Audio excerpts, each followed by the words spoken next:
So this is going to be a quick one on a topic I really wanted to address.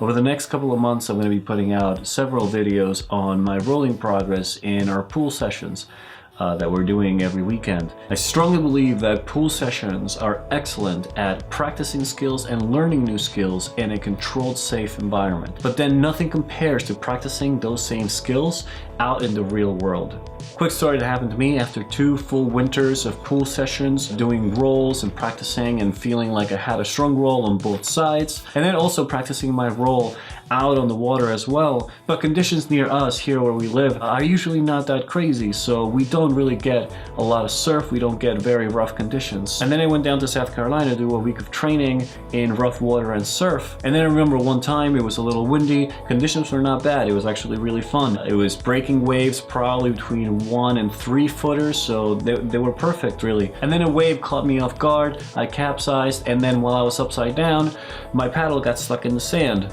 And I panicked and pulled my skirt and wet exited. And everything was fine.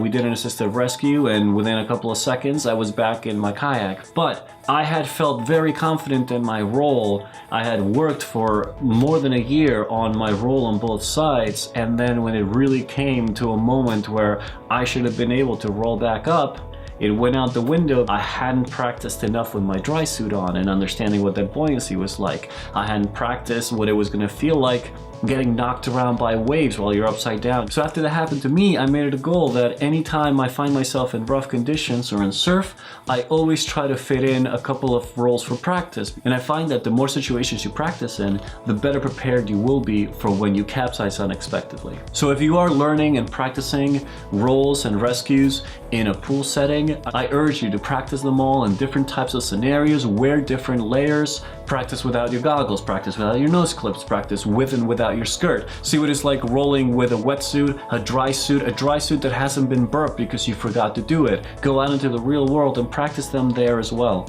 And as you continue to grow your skills and grow your confidence, same thing. Try to find situations where you can safely, let's say with a group that can spot you, practice them in rougher conditions, in stronger wind, in surf. Because if you get knocked over and you're not expecting it, it's very easy to panic and just say, oh, that's it, I need to get out. But if you practice enough and you can remain calm, just take your time, set up, and you'll come up. I hope that was helpful. As always, Luke Rovner for Kayak Hipster. See you next time.